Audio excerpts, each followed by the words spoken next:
Hi everybody, today's topic is on functions.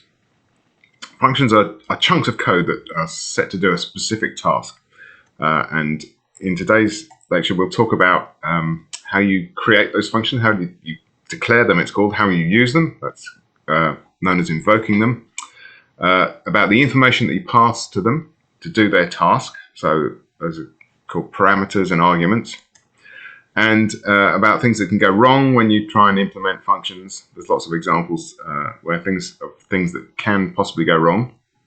And before we do that, let's think about what a function is. So looking back at some of the previous examples we've worked on, the code can be a bit hard to read sometimes. Sometimes there's too much detail, sometimes there's too many duplicated operations. And functions are one way of eliminating these issues. So they're very common. It's a very common programming idea. And in other languages, you may have come across them as methods or subroutines. They all basically mean the same thing, slight differences, but basically they're the same thing. In Python, they're all known as functions. So in Python, a function, like in other languages, is a block of code that's designed to perform a particular task. It can be quite a big block of code, or it can be very short. And when it's executed, this block of code is executed or run when something invokes it or calls it. Okay. And in fact, we've got lots of examples in the previous lectures. Can you think of any? Give you a second to think of them. We've used over and over again print, input, int to do conversions from strings to int. We have used str to do a conversion back. We don't use that very much actually. Randint to do to generate a random number. All the turtle commands. They're all functions, and what do they have in common? Well, the answer is obvious. Those round brackets. As soon as you see round brackets, not always, but as soon as you see round brackets, you should think, oh, this might be a function. Okay, and usually you'll see round brackets and they contain some information that we're passing to the function. We'll talk more about that in a minute. Okay, so we use functions all the time, and you know, hopefully you're familiar already with print. We use that all the time to get output to the user, input to get input from the user, and we'll see how we create our own functions.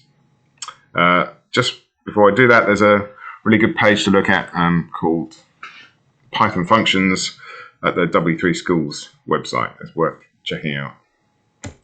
Okay, how do we write our own functions?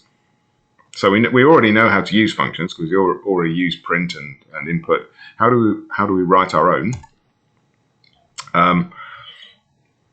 Well, as I said, we already know how to use them. We've already used these built-in functions, or library functions they're sometimes called, print and input. But it's easy to write our own. And we'll do that to simplify some of the previous examples that we've looked at. So first of all, let's look at a motivating example. So this is just, I'm not going to go into details, but this is just to kind of give you a flavor of why it might help to write a function in this case. And here's the motivating example. We had this example in going back to the tutorial solutions where we had to draw two squares. And I said, just, create the code and then copy it and then duplicate it. So in this example, you'll see this chunk of code at the top where hopefully you can see my cursor. That draws a square by going forward and forward, left, and so on. Then we lift the pen up, we move the pen to another position, put the pen down, and then we do exactly the same thing. So these two chunks of code are exactly the same. Okay. And okay, so those two bits of code, they're exactly the same. They're both going to draw a square. And they're exactly the same, and they each take 8 lines of code to do that. But what if we wanted to draw 100 squares? Okay, maybe you're drawing a game. What if you're drawing a chessboard? Maybe you've got to draw 64 squares. If you've got to draw 100 squares, 8 lines of code each, that's 800 lines of code.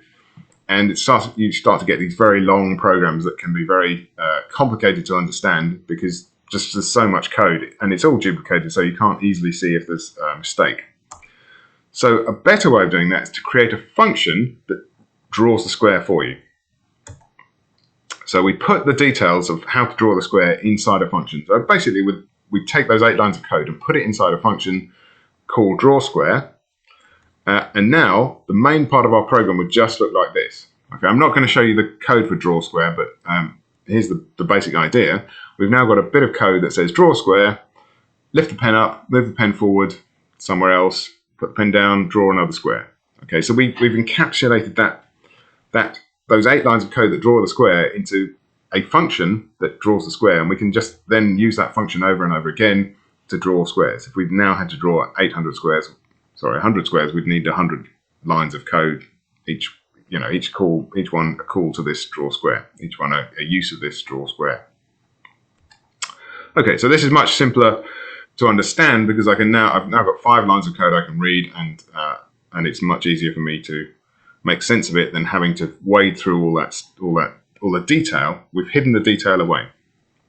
And I'm not going to work on Turtle for this lecture. We're going to work on the calculator examples, and we'll improve them by adding functions to the code.